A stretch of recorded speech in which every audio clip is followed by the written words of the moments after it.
El título de la enseñanza en esta noche es Al que cree, todo le es posible. Y hoy quiero dirigirle tu atención al Evangelio de Marcos, el capítulo 9, versículos del 14 al 29. Y es una historia fascinante de uno de los milagros de Jesús. Creo que el milagro que con más detalle que se cuenta cuando Cristo sana a un endemoniado. Y los versos claves aquí van a ser el versículo 23, donde Jesús le dijo: si puedes creer, al que cree todo le es posible. Inmediatamente el padre del muchacho clamó y dijo: creo, ayuda mi incredulidad. O sea, esto es una lección acerca de la fe. Acerca de la fe. Como dice 2 Corintios 5, dice que por fe andamos, no por vista. Esa es la vida de un cristiano. Esa es una de las características más comunes que tiene el cristiano. Vive por fe. Pero, ¿por qué? Porque confiamos en un Dios que no hemos visto. Un Espíritu Santo que no hemos visto tampoco. A Jesús tampoco lo hemos visto. Confiamos en una justificación que tampoco tenemos prueba alguna. Todas las cosas que nosotros como cristianos tenemos, la tenemos por la fe, no por vista. Obviamente no es una fe a ciegas, porque tenemos evidencia, ¿no? Que es la palabra de Dios, algo que aunque tú no lo puedes demostrar, pero está bastante claro. O sea, nuestra fe no es una fe a ciega, tal vez, de otras religiones que no tienen. No, nosotros tenemos la palabra de Dios y vemos que es veraz. Pero de todas maneras seguimos viviendo por fe. Ahora, los discípulos de Cristo, hasta este momento, ellos han vivido por vista, porque ellos han andado con Cristo por alrededor de unos casi 3 años. Han visto sus milagros, han oído sus palabras, están con Él, viven con Él prácticamente 24/7. Pero Cristo está a punto ya de terminar su ministerio. Entonces, este pasaje es una lección a ellos a que aprendan a vivir por fe. Va a ser el próximo capítulo en su vida. Ya ellos no van a estar con Cristo. Entonces, Cristo los está preparando para esta nueva etapa que viene en su vida, que tienen que vivir ya por fe. A pesar de que ellos de todas maneras van a seguir recordando de manera muy vívida todas las cosas de Cristo y sus enseñanzas. Inclusive el Espíritu Santo les va a clarificar, a poner su mente más clara, y van a escribir los evangelios y las epístolas. De todas maneras, ya van a empezar a vivir por fe, porque Cristo no va a estar ahí. Y hay algo muy importante que ellos van a tener que seguir lidiando, y es con el tema de los espíritus inmundos. En Palestina hay mucha actividad demoníaca. O sea, fue la ocasión que en la tierra más actividad espiritual hubo, porque estaba Cristo aquí. Ni lo hubo antes ni lo hubo después. Fue los estudios lo llaman, ¿cuál es la palabra? Una invasión. Fue lo que hubo en Palestina. Una revuelta de estos seres cuando Cristo vino al mundo. Y es algo que inclusive Cristo expulsó a muchos. De todas maneras, va a ser uno de los trabajos que los discípulos van a tener que hacer, y esto requiere de mucha fe. De mucha fe. Y este muchacho que aparece en esta historia, inclusive Mateo lo llama lunático, porque puede ser que las personas que no creen, o tal vez la idea popular que hay cuando alguien ve con este tipo de problemas, desde el punto de vista médico le llaman lunático, porque los científicos pensaban que era un problema que causaba la luna, ahí viene la palabra, el lunático, y de ataques epilépticos y de burbujas por la boca. Pero a pesar de que pueda haber una explicación tal vez médica, nosotros sabemos que también puede ser algo espiritual. Dice el versículo 14, cuando llegó a donde estaban los discípulos, o sea, Cristo acaba de bajar del monte de la transfiguración con Pedro, Jacobo y Juan, y Cristo viene bajando donde están los demás discípulos, los otros 9. Y vio una gran multitud alrededor de ellos y los escribas que disputaban con ellos. O sea, Cristo siempre estaba rodeado de gente, obviamente por el tema de los milagros. Y en esta ocasión están los discípulos, las personas no saben que Cristo está ahí y de todas maneras van allá. Y siempre los escribas siempre están donde está Cristo. Porque su trabajo es simplemente desacreditar cualquier enseñanza de Cristo, de manera que el pueblo el pueblo ya está atraído por Cristo. Imagínense tú, las enseñanzas siempre estaban por detrás hablando. Imagínense Cristo a una enseñanza y ellos por allá. No, pero eso que dice no es así, porque ese era el trabajo de los escribas constantemente. Y aquí ellos estaban disputando, aprovechando que Cristo no estaba ahí, estaban disputando con los discípulos. Los discípulos tienen aquí un problema, que ellos no pudieron echar fuera el demonio. Hasta tal punto que yo creo que hasta los escribas estaban hasta haciéndole bullying, porque imagínense, Cristo no está y ellos están aprovechando.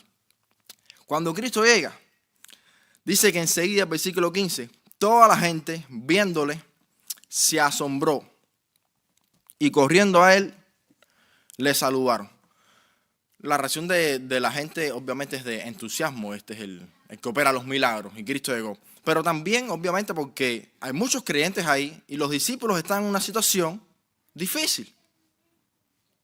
Y Cristo llega, eso es tremenda alegría. Llegó la salvación. Y él les preguntó, ¿qué disputáis con ellos? O sea, ¿cuál es el debate? ¿Cuál es la discusión? Cristo viniendo al rescate de sus alumnos. Cristo pregunta esto, pero fíjense que el que responde es alguien de la multitud. Los discípulos, los escribas no hablan. Lo más seguro es que ellos no respondan porque a pesar de que están ahí para eso, ellos ya deben haber perdido demasiadas contiendas con Cristo, así que ellos no hablan. Los discípulos tampoco hablan nada, tal vez porque están avergonzados, humillados por lo que pasó, pero bueno, todo el mundo en silencio. Ahora este hombre sale a hablar. Marcos no lo dice, pero Mateo agrega de que vino de rodillas y lo llamó Señor. O sea, este parece ser un creyente. Alguien que tiene fe en Cristo. Viene humillado, viene con reverencia. Y dice que él habla gritando. Es un grito, la palabra en griego es un grito de desesperación. Es algo ya no puede más. Viene gritándole, maestro, lleno de dolor.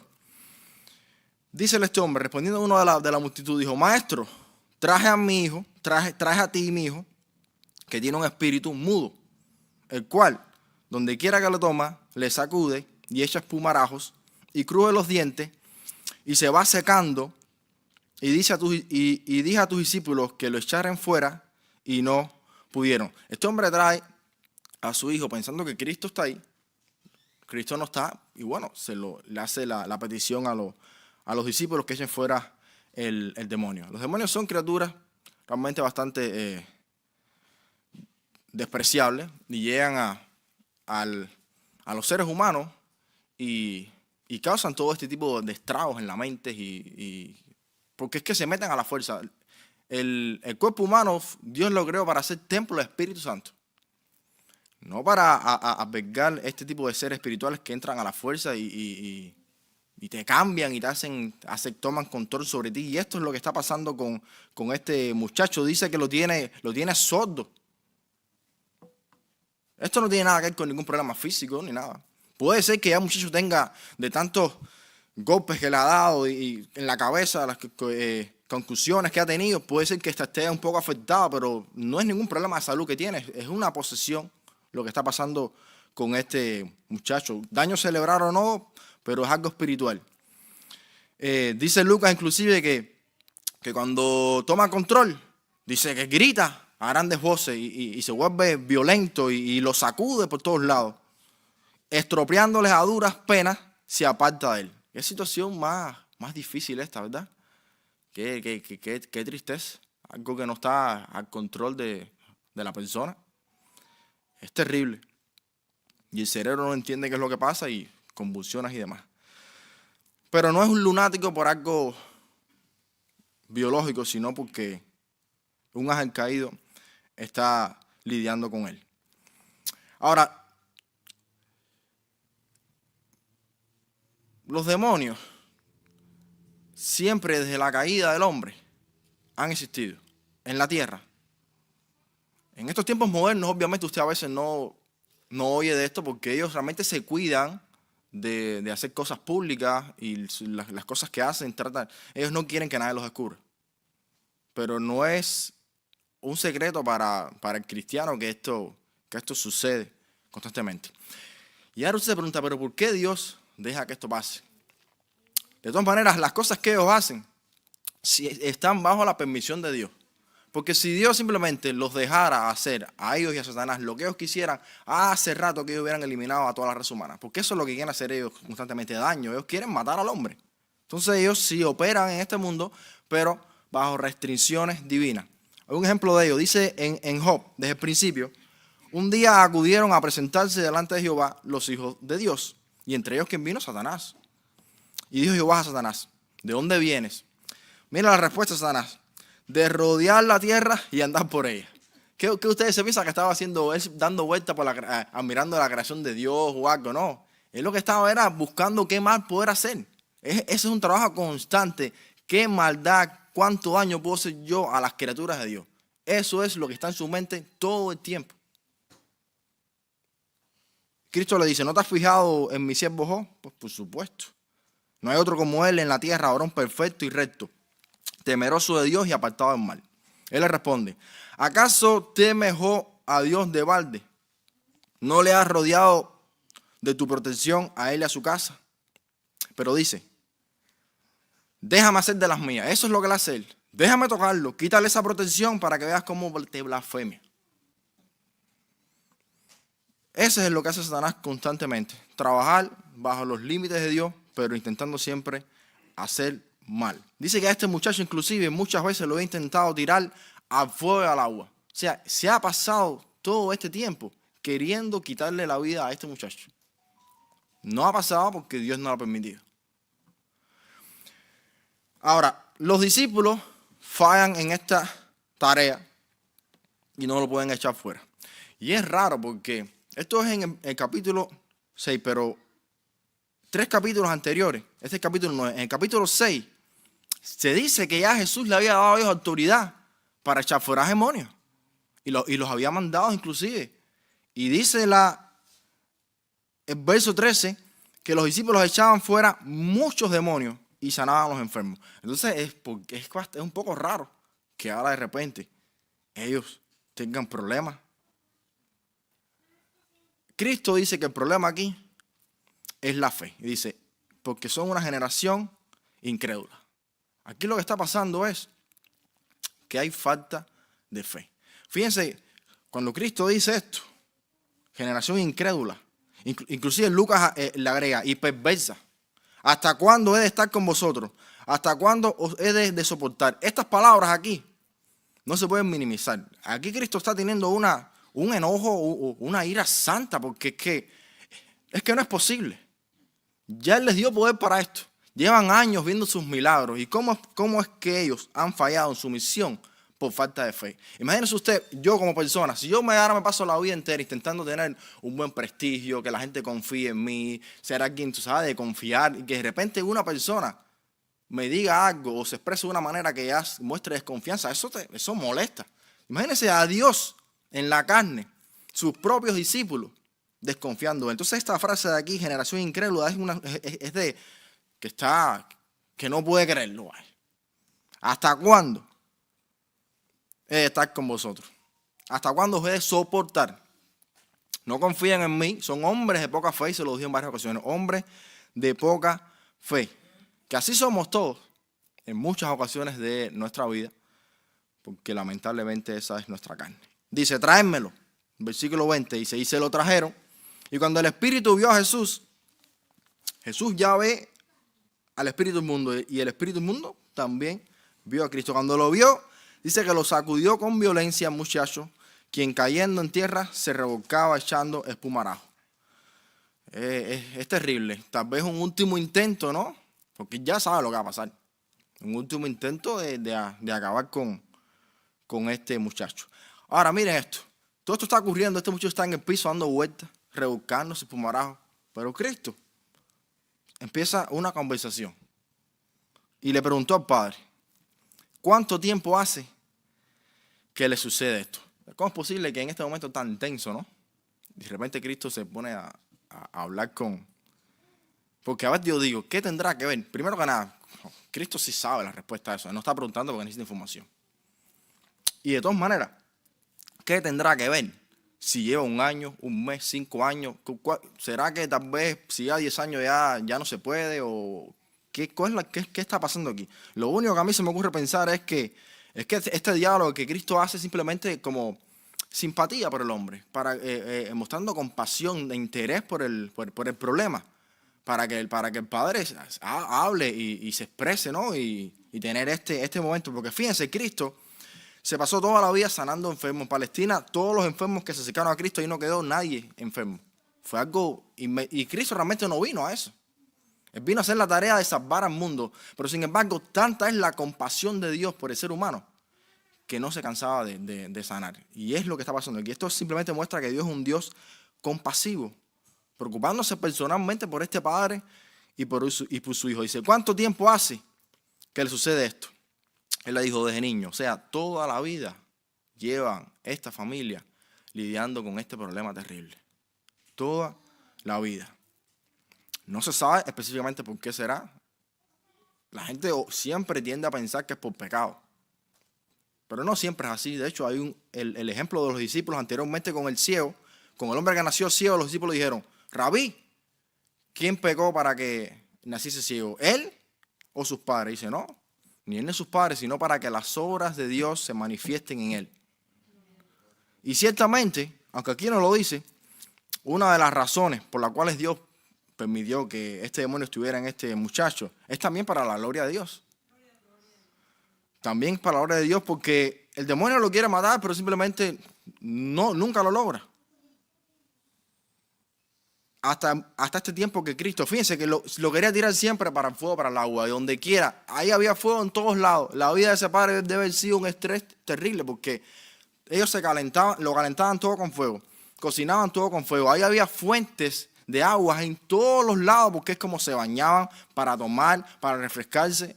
O sea, que era una vida, lograr que ese muchacho no pasara por un lugar de fuego o de agua, porque para ahí iba para allá. Y aún así, todos estos años y todavía no había podido quitarle la vida. Dícele, después de él decirle que lleva desde niño así, le dice, siempre lo ha querido matar. Muchas veces lo echan en el fuego y en el agua para matarle. Pero si puedes hacer algo, ten misericordia de nosotros y ayúdanos.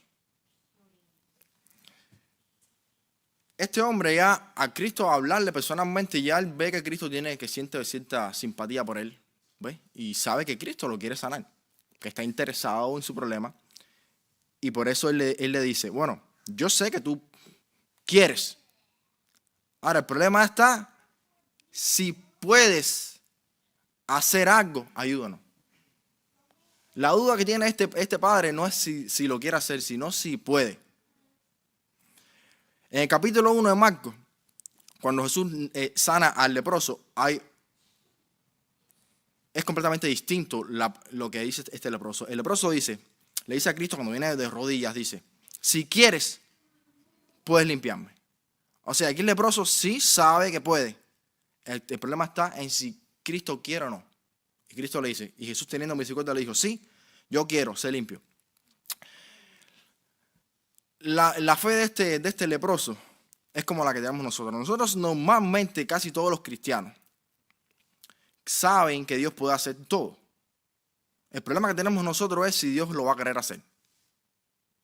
Es normalmente lo que nos ocurre. Sabemos que si Dios sí puede, pero lidiamos con el tema de que si Dios quiere o no.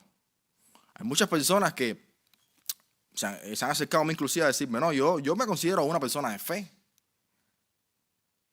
Y yo oro a Dios, llevo años orando por un problema, pero ¿qué sucede que algo no ocurre? ¿Por qué no ocurre lo que yo estoy pidiéndole a Dios? ¿Falta de fe? No tiene que ver la fe con esto. O sea, cuando nosotros vemos estos versículos acerca de la fe, hay que ponerlo siempre en su contexto. Usted puede ser una persona de fe, usted puede orar todo lo que usted quiera, que si Dios no le contesta su oración, no es necesariamente que usted no tenga fe. Porque Cristo mismo, ¿quién tenía más fe que Cristo? Más nadie. Y Cristo mismo le pide al Padre, si es posible, pasa de mí esta copa. Pero al final no recibió respuesta a esa parte de la oración. hágase su voluntad, tu voluntad, no la mía. Ahí la respuesta negativa de Dios no tiene con la fe. Cuando Pablo le pide a Dios 3 veces, mínimo, porque seguro fueron más, 3 veces hasta el momento en que escribió, pero de ahí para allá seguro se lo pidió más, que le quitara aquel aguijón, aquel mensajero de Satanás. ¿Qué le dijo Dios? No, bástate mi gracia. Eso no era un problema de fe tampoco. No siempre es un problema de fe. Dios tiene algo más importante que se llama su voluntad. Y cuando los discípulos le piden a Cristo, enséñanos a orar, en la oración de Padre Nuestro que nosotros decimos, una de las cosas clave que habla siempre es, hágase su voluntad. O sea, que el tema es que aunque tú puedes tener fe, tiene que ser lo que tú quieres, tiene que estar dentro de la voluntad de Dios. Dentro de la voluntad de Dios. Y Dios tiene muchos propósitos para a veces no. En el caso de Pablo, para que no se saltara sobremanera por las revelaciones, tal vez Dios no te responde ahora, quiere probar tu fe, quiere hacerte pasar por el fuego, por cualquiera sea la razón. Dios siempre no te puede responder las oraciones, porque hay planes y cosas que son más importantes para Él. Digamos ahora que Dios quiere que la palabra llegue a tal ciudad en África. Vamos a ponerle lo peor. Ahora yo estoy pidiendo en mi vida por bienestar, salud, lo mismo que pide todo el mundo, buen trabajo. Entonces ahora, ¿tú te crees que ahora Dios ahora va a decir, bueno, yo quiero ahora que Dios vaya a predicar a tal lugar donde lo van a picar los mosquitos y coger dengue? Pero como yo estoy pidiéndole a Dios estar viviendo cómodo, ahora Dios va a decir, no, ese plan ya lo tengo. No, la voluntad de Dios se va a hacer. Y no tiene nada que ver con que yo tenga fe o no tenga fe. Entonces hay que hacer siempre una diferencia de cuando la fe opera o no en el creyente. Una cosa sí siempre es, cuando tú estés orando por lo que tú quieras, tú asegúrate de que tú tengas fe y de que sea constante, porque eso es lo que pide, que el no estar recibiendo tu petición, que no sea por no tener fe y que no sea por no ser constante. Bueno, que sea porque no es la voluntad de Dios y eso sí realmente no tiene arreglo y no podemos hacer nada. Y es el llamado. Y este joven, el ciego, que nació así, pudieron haber orado por él toda su vida, todo lo que quisieran, pero la voluntad de Dios era que su gloria fuera manifiesta en ese día. Y así fue. Entonces no siempre es un problema de fe. Dios permite estas cosas que pasen por otras razones. Ahora ahora este hombre no tiene este problema. Es al revés. Ya él sabe que Dios quiere. O sea, yo oro a Dios, yo no sé si Dios quiere lo que yo quiero, así que ya es un problema ya. Pero no es problema de fe. Ahora este hombre, que es el contexto del tema de la fe hoy, él está dudando del poder de Dios. Fíjense qué cosa más rara. Bueno, obviamente, después de ese pasado toda la vida con un hijo así, y tal vez diciendo, él no entiende cómo Dios permite que eso pase, él dice, bueno, tiene que ser que Dios sí quiere, pero tal vez no tiene poder. Recientemente acaba de tener este episodio con los discípulos que no pueden tampoco. Entonces dirá, bueno, ¿será que este demonio es especial o tiene más poder que los demás? Pero entonces él dice, Cristo, yo sé que tú quieres, pero sí puedes. Ayúdanos. La Reina Valera dice, Jesús le dijo, si puedes creer, al que cree todo le es posible. Pero realmente esto es una traducción bastante pobre, porque el original no dice así. La Biblia de las Américas es más fiel y el texto original dice que Jesús le dijo, ¿cómo que sí puede? Con exclamación. ¿Cómo? O sea, está diciendo, esa pregunta está mal. ¿Cómo que sí puedes? Tú estás bromeando. Es la idea que los propios discípulos dudando de él. Y ahora este hombre que también parece ser creyente también diciendo, ¿cómo que sí puede? Es lo que realmente dice la Escritura. ¿Cómo si tú puedes? Todas las cosas son posibles para el que cree. En este contexto, todas las cosas son posibles para el que cree. El límite de poder nunca va a estar en Dios, sino va a estar en la persona. O sea, para este tipo de persona y para este tipo de situación, si tú puedes creer al que cree, todo lo es posible. Es la idea. O sea, hay ocasiones que Dios pone a prueba esta fe.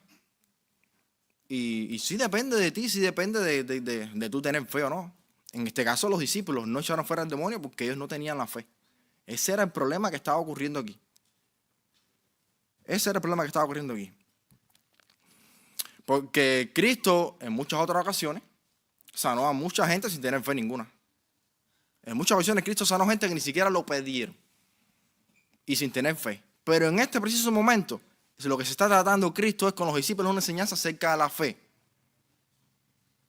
Porque ellos, repito, van a pasar una etapa en la vida muy importante, que van a fundar la iglesia y ellos van a caminar por vista. O sea, no van a caminar más por vista, sino por fe. Y ellos necesitan aprender esta lección, porque Cristo les ha a ellos dado esta potestad.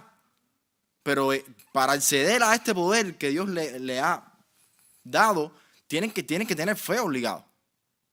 Es la idea de lo que está enseñando aquí. No puede, inclusive es una fe que no va a ser perfecta porque todo ser humano siempre va a tener sus dudas, pero al menos tú tienes que creer. Y ellos son incrédulos. Seguimos la escritura. Cuando Jesús vio que la multitud se agolpaba, o sea, la gente empezó a ver que Jesús había llegado y se empieza a agolpar. Fíjense, ya Jesús aquí no está interesado en publicidad. Ya el ministerio es de sanar a las multitudes y ya acabó ya. Ya él está simplemente, si usted se fija ahí, esos capítulos son enseñanzas para los discípulos.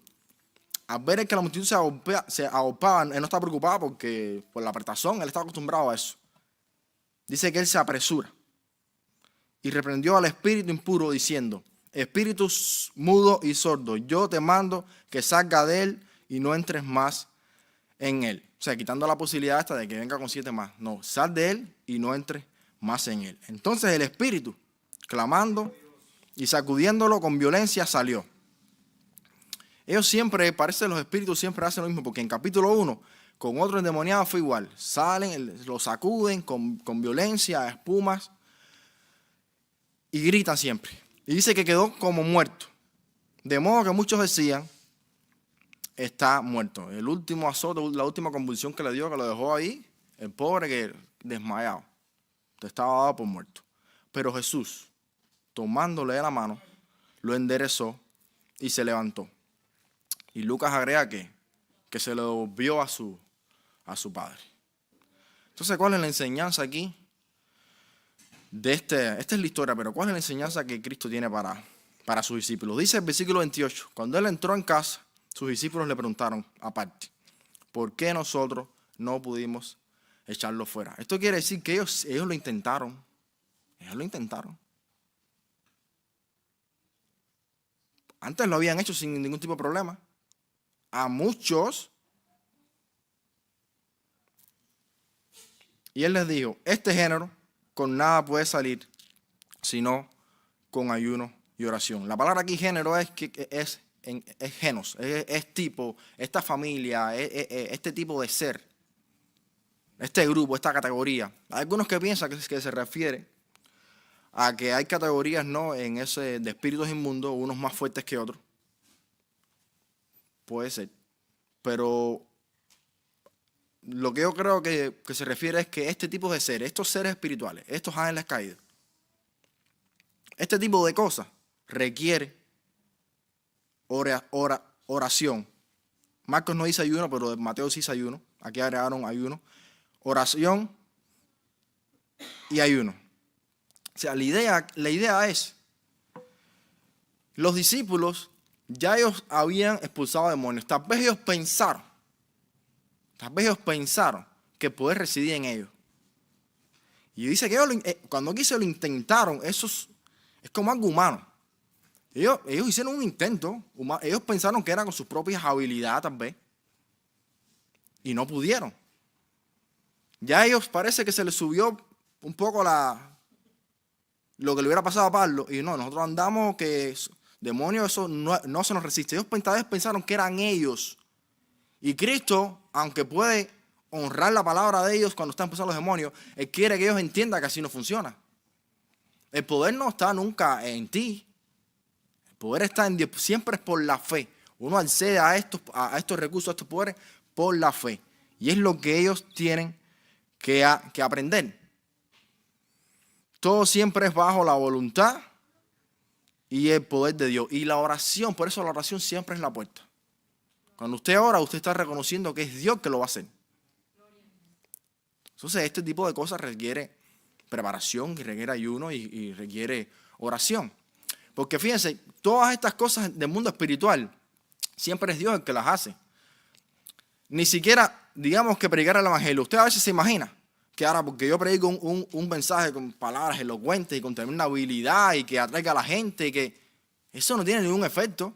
Si no es el Espíritu de Dios que toca los corazones, mi habilidad como predicador, eso no tiene ningún efecto. Tiene que ser, ese poder tiene que venir de Dios. La santificación del creyente luego está en la salvación. No está poca porque usted es muy dedicado y usted es muy inteligente y muy espiritual. No, es igual el Espíritu Santo el que te da poder para tú vivir una vida de santidad. Todo siempre proviene de Dios. Y este tipo de trabajo, este tipo de petición a Dios requiere fe. Y ni decir que este tipo de cosas se haga a alguien que no sea creyente. Porque en Éfeso, según cuentan los hechos, lo que ocurrió con los siete hermanos que fueron ellos eran exorcistas ambulantes, eran judíos, y ellos pensaron que eso era así. Y ellos, nada más que por decir el nombre de Jesús, ellos pensaron que ya los demonios iban a huir. No es las palabras que dice. No. Dice que aquel demonio dice, yo conozco quién es Jesús. Y yo sé quién es Pablo, pero ustedes salieron de esa casa sin ropa y llenos de heridas. Acabó con él. Entonces, estas cosas son por la fe nada más. Es algo que Dios va a hacer. Y todo en la vida del creyente es algo que Dios hace y siempre uno accede a ello por la fe. Entonces, la enseñanza del día de hoy, dícele a este hombre, el padre le dijo, mira, ayuda a mi incredulidad. O sea, él fue sincero. Él dijo, yo creo, porque cuando Cristo ya le pregunta, ¿cómo que sí cree? Bueno, sí creo. Pero para ser honesto, ayuda a mi incredulidad. Es una creencia, pero con duda. Con duda, pero ya con esa poca fe fue suficiente para hacer el milagro. Lo que quiere decir que nuestra fe ni siquiera tiene que ser una fe inmensa, ni grande, ni nada del otro mundo. Una fe pequeña, dice la Biblia, como un grano de mostaza. Algo sencillo, nada más que te conecte a Dios, que tú sepas que es Dios que está haciendo un milagro. Ya eso es suficiente para Dios operar en tu vida. Y este mensaje, esta enseñanza no son instrucciones de cómo ser exorcista, ni cómo tampoco el mover montañas. No se trata de eso. Se trata de que nosotros como cristianos reconozcamos que como caminamos por fe y no por vista, tenemos que siempre hacerlo de esta manera, confiando y creyendo siempre en Dios. Dios te bendiga.